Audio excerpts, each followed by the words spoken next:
Hi friends, എല്ലാവർക്കും ശോഭഫിന്റെ പുതിയൊരു എപ്പിസോഡിലേക്ക് സ്വാഗതം. ഹായ് കുക്കിയുടെ എപ്പിസോഡ് 5 ആണ് ചാനലിൽ കാണാൻ പോകുന്നത്. മിന്യങ് ടെൻഷനോടെ ഇനി ചീഫ് ചേച്ചി എന്തെങ്കിലും ചെയ്താലോ എന്ന് പേടിച്ച് ഫോൺ വിളിക്കുന്നുണ്ട്. കോൾ അറ്റൻഡ് ചെയ്യാതെ ആകുമ്പോൾ ഫാക്ടറിയിലേക്ക് വിളിക്കുന്നതും കുറച്ചു മുന്നേ ചേച്ചി അവിടെ നിറങ്ങിയ കാര്യം അറിയും. അവിടെ നിന്ന് സീൻ കട്ട് ചെയ്ത് ഇവിടെ സിയങ് ആ കുക്കിയുടെ ഫോട്ടോ എടുക്കാൻ ശ്രമിക്കുന്നത് കണ്ട് കുക്കി കഴിച്ചാൽ പോരെ, അതിന്റെ ഫോട്ടോ എടുക്കേണ്ടതുണ്ടോ എന്ന് ചോദിച്ച് തടയുന്നുണ്ട് ആന്റി. സിയങ് ആ കുക്കി എവിടെ നിന്നാണ് കിട്ടിയതെന്ന് തിരക്കുന്നതും ആ എൻട്രൻസിൽ കിടന്ന് കിട്ടിയതാണെന്ന് പറഞ്ഞ് അങ്ങോട്ടേക്ക് കൂട്ടിക്കൊണ്ടു പോകും.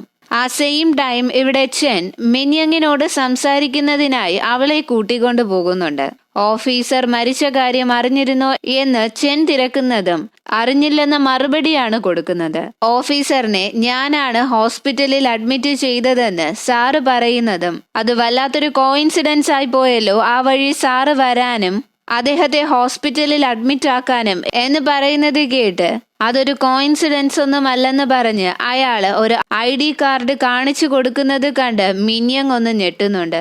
ചെന്നും ഒരു ഡ്രഗ്സ് ഇൻവെസ്റ്റിഗേഷൻ ഡിപ്പാർട്ട്മെന്റിലെ പോലീസ് ഓഫീസറാണ്. ഈ നേരം ആ ആന്റി ലോണ്ടറി റൂമിലേക്ക് അവളെ കൊണ്ടുവന്ന് ദാ ഇവിടെ തറയിൽ ഇനിയും കുറെ കിടപ്പുണ്ടെന്ന് പറഞ്ഞ് അവളുടെ തന്നെ പോക്കറ്റിൽ നിന്നും കുറച്ച് കുക്കി എടുത്ത് അത് തറയിൽ കിടന്ന് കിട്ടിയതാണെന്ന മട്ടിൽ കാണിക്കുന്നുണ്ട്. അത് ആ ആന്റി എടുത്ത് കഴിക്കാൻ ശ്രമിക്കുന്നത് കണ്ട് അത് ഡേഞ്ചറസ് ആണ്, കഴിക്കരുതെന്ന് പറഞ്ഞ് തടയുന്നതും ആന്റി അവളുടെ മുഖത്ത് നോക്കി കളിയാക്കി ചിരിക്കുന്നുണ്ട്. ദാ ഇനിയും ഇവിടെ ഉണ്ടെന്ന് പറഞ്ഞ് അകത്തേക്ക് കൂട്ടിക്കൊണ്ടു പോകും. നിങ്ങൾ ഈ കുക്കിയെ പറ്റി അന്വേഷിക്കാൻ വന്നയാളാണോ? ഇപ്പോ എന്തിനാണ് എന്നോടിത് റിവീൽ ചെയ്തതെന്ന് മിന്യങ് ചോദിക്കുന്നതും നിനക്ക് ഇനിയും ഈ പ്രശ്നത്തിൽ നിന്നും കരകയറാൻ സമയമുണ്ട്. ആരൊക്കെയാണ് ഇതിന് പിന്നിലുള്ളതെന്ന് പറഞ്ഞാൽ നിനക്ക് കിട്ടുന്ന ശിക്ഷ ഞാൻ മാക്സിമം കുറയ്ക്കാം. നിനക്ക് വിശ്വാസം വരാൻ വേണ്ടിയാണ് എന്റെ ഐഡന്റിറ്റി പോലും ഞാൻ റിവീൽ ചെയ്തത്. ആ കുക്കി എവിടെയാണ് ഉണ്ടാക്കുന്നതെന്ന് ചെൻ ചോദിക്കുന്നതും കാണിച്ച് കട്ട് ചെയ്താൽ ഇവിടെ ലോണ്ടറി റൂമിലേക്ക് വരുന്ന സിയങ് മിന്യങ് വെക്കുന്നത് പോലുള്ള മാസ്ക് കാണുന്നുണ്ട്. അത് നോക്കിക്കൊണ്ട് നിൽക്കുന്ന ടൈം ആന്റി ഒരു ബോക്സ് കുക്കിയുമായി വന്ന് നീ അന്വേഷിച്ചു വന്നത് ഇതല്ലേ എന്ന് ചോദിക്കുന്നതും പേടിച്ച് സിയങ് പെട്ടെന്ന് തന്നെ പോലീസിനെ വിളിക്കും. അവിടെ നിന്ന് കട്ട് ചെയ്താൽ ഇവിടത്തെ കഫറ്റേരിയയിലാണോ കുക്കി ഉണ്ടാക്കുന്നതെന്ന് കേട്ട് സാറിന് ആ ഒരു സ്ഥലം മാത്രമേ അറിയാവൂ, സാർ ഇതേപ്പറ്റി കൂടുതലൊന്നും അന്വേഷിച്ചിട്ടില്ലല്ലേ എന്ന് കളിയാക്കുന്ന മട്ടിൽ ചോദിക്കുന്നുണ്ട്. അന്നേരം ആന്റി വിളിച്ച് ചേച്ചി അവരുടെ സ്ഥലം കണ്ടുപിടിച്ചെന്നും ആ കാര്യം പോലീസിനെ വിളിച്ച് അറിയിക്കുന്നുണ്ടെന്നും കേട്ട് ഇത് കേൾക്കേണ്ട താമസം മിന്യങ് അവിടെ നിന്ന് ഇറങ്ങി ഓടുന്നുണ്ട്. അവിടെ നിന്നിറങ്ങി ഓടുന്ന മിന്യങ്ങിന് പുറകെ ചെന്നും പോകുന്നുണ്ട്. അവൾ ഓടിക്കയറുന്നത് ഗേൾസിന്റെ ടോയ്ലറ്റിലേക്കാണ്. ഒരു നിമിഷം സ്റ്റക്കാകുന്നുണ്ടെങ്കിലും രണ്ടും കൽപ്പിച്ച് അയാളും അകത്തേക്ക് കയറും. ജനൽ വഴി ചാടി രക്ഷപ്പെട്ടതിന്റെ തെളിവ് കണ്ട് ജനൽ വഴി നോക്കുന്നതും അവിടെ ഒരു CCTV വെച്ചിട്ടുള്ളതായി കാണുന്നുണ്ട്.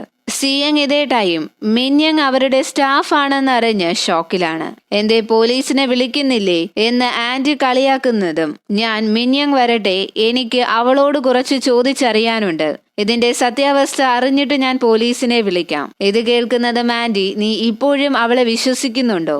അവളുടെ കയ്യിലെ കാശ് മുഴുവനും കുക്കി വിറ്റ് കിട്ടിയതാണ്, അല്ലാതെ സ്കോളർഷിപ്പ് കിട്ടിയതൊന്നുമല്ല. ഇത് അന്വേഷിച്ചു വന്ന പോലീസ് ഓഫീസറിന്റെ അവസ്ഥ നീ കണ്ടതല്ലേ, അയാള് നിന്നെ പോലെ തന്നെയായിരുന്നെന്ന് പറയുന്നത് കേട്ട് സിയങ് അവിടെ നിന്ന് ഓടി രക്ഷപ്പെടാൻ നോക്കുന്നതും അന്നേരം അവളെ അവിടെ നിന്ന് രക്ഷപ്പെടാൻ സമ്മതിക്കാതെ ആന്റി അവിടത്തെ ഗ്രില്ല് ക്ലോസ് ചെയ്യും. ഇവിടെ നടന്നതിനെ പറ്റിയോ ഈ കുക്കിയെ പറ്റിയോ ഞാൻ ആരോടും പറയില്ല, മിന്യങ്ങിനെ മാത്രം വെറുതെ വിടുമോ എന്ന് കെഞ്ചുന്നുണ്ട്.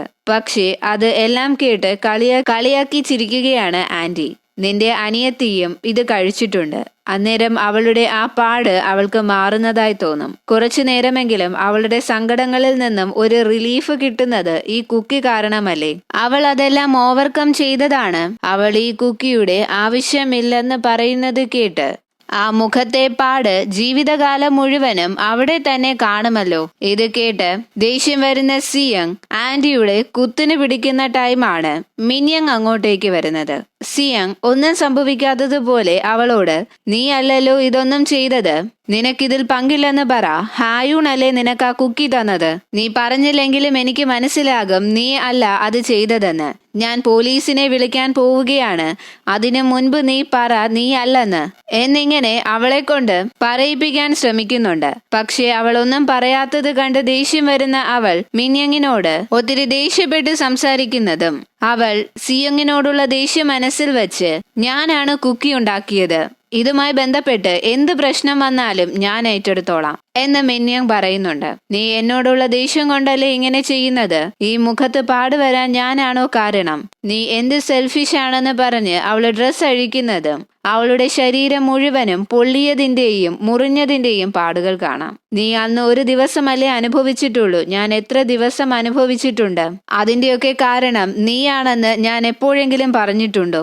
എനിക്ക് കിട്ടാത്ത എല്ലാ സൗഭാഗ്യങ്ങളും പഠിപ്പും എല്ലാം നിനക്ക് തരാൻ വേണ്ടിയല്ലേ ഞാൻ കഷ്ടപ്പെട്ടതെന്ന് പറയുമ്പോഴാണ് മിന്യങ്ങിന് ചെയ്ത കാര്യങ്ങളിൽ കുറ്റബോധം ഉണ്ടാകുന്നത്. ആ ടൈം ചീഫ് വിളിച്ച് ചീഫിന് സിയങ്ങിന്റെ ആഗ്രഹം അറിയാൻ താല്പര്യമുള്ളതുകൊണ്ട് അവൾ ആ കുക്കി കഴിച്ചാൽ വെറുതെ വിടാമെന്ന് പറയും. ആ കുക്കി കഴിച്ചാൽ മിന്യങ്ങിനെ വെറുതെ വിടാമെന്ന് പറയുന്നതും അത് കഴിക്കരുത്, ആ കുക്കി കഴിച്ചാൽ പിന്നെയും കഴിക്കാൻ തോന്നും, ചിലപ്പോൾ മരണം വരെ സംഭവിക്കും എന്നൊക്കെ പറഞ്ഞിട്ടും അതൊന്നും കേൾക്കാതെ സിയങ് അനിയത്തിക്ക് വേണ്ടി ആ കുക്കി കഴിക്കും. സെയിം ടൈം ഇവിടെ ചെൻ CCTV ഫോട്ടേജ് കാണിച്ചു തരാൻ ആവശ്യപ്പെടുന്നതും പെർമിഷൻ ഉണ്ടെങ്കിൽ മാത്രമേ കാണിച്ചു തരാൻ പറ്റൂ എന്ന് പറയുകയാണ് അയാൾ അവിടെ നിന്ന് ഇറങ്ങുന്നതും പുതുതായി വന്ന പോലീസ് ഓഫീസർ, നിന്നെ ഇവിടെ സാറിന്റെ വേഷത്തിൽ കണ്ട് ഞാനൊന്ന് ഞെട്ടിപ്പോയി, നീ ഇപ്പോഴും ഡ്രഗ്സ് ഇൻവെസ്റ്റിഗേഷൻ ഡിപ്പാർട്ട്മെന്റിൽ തന്നെയാണോ ജോലി ചെയ്യുന്നത്? സസ്പെൻഷനിലായിട്ടും നിന്റെ കേസ് അന്വേഷണം ഒന്നും നിർത്തിയില്ലേ എന്ന് ചോദിക്കുന്നുണ്ട്. ഇവിടെ സിയങ് ഇനി മുതൽ താൻ കുക്കി വിറ്റ് തരാം, അതും അവൾ വിൽക്കുന്നതിലും കൂടുതൽ. അവൾക്ക് വേണ്ടി കുറച്ച് കാശുണ്ടാക്കി വെച്ച് മരിക്കണമെന്നതായിരുന്നു എന്റെ ആഗ്രഹം. ചാവാൻ നടക്കുന്ന എനിക്ക് ഈ പണി നന്നായി ചെയ്യാൻ പറ്റുമെന്നും അതുകൊണ്ട് എന്നെ സെലക്ട് ചെയ്യണം എന്ന് CCTV നോക്കി മുട്ടുകുത്തി അപേക്ഷിക്കുന്നുണ്ട്. ഇതൊക്കെ കണ്ട് മിന്യങ്ങിന് സങ്കടം വരുന്നുണ്ട്. അവളെ സെലക്ട് ചെയ്യാൻ സമ്മതമാണെന്ന് അറിയിക്കുന്നതും അവൾ മിന്യങ്ങിനോട് എത്രയും പെട്ടെന്ന് ട്രാൻസ്ഫർ വാങ്ങി മറ്റൊരു സ്കൂളിലേക്ക് മാറണം, എക്സാമും എൻട്രൻസും ഒന്നും ഒരു പ്രശ്നമല്ല, എത്രയും പെട്ടെന്ന് മറ്റൊരു സ്കൂളിൽ അഡ്മിഷൻ എടുക്കണം, നിന്റെ ലൈഫിൽ സംഭവിച്ചതിനെല്ലാം ഞാനാണ് കാരണക്കാരി എന്ന് പറഞ്ഞ് ആ കുക്കി എടുത്ത് കഴിക്കും. അന്നേരം അവളുടെ കണ്ണും മഴവില്ലിന്റെ നിറമാകുന്നുണ്ട്. തന്റെ ആഗ്രഹങ്ങളെല്ലാം ഓർത്ത് ചിരിച്ചുകൊണ്ട് സിയങ് കുഴഞ്ഞു വീഴുന്നത് കാണിച്ചാണ് എപ്പിസോഡ് എൻഡ് ആകുന്നത്. എപ്പിസോഡ് ഇഷ്ടപ്പെട്ടാൽ ലൈക്ക് ചെയ്യുക, ഷെയർ ചെയ്യുക, സബ്സ്ക്രൈബ് ചെയ്യുക.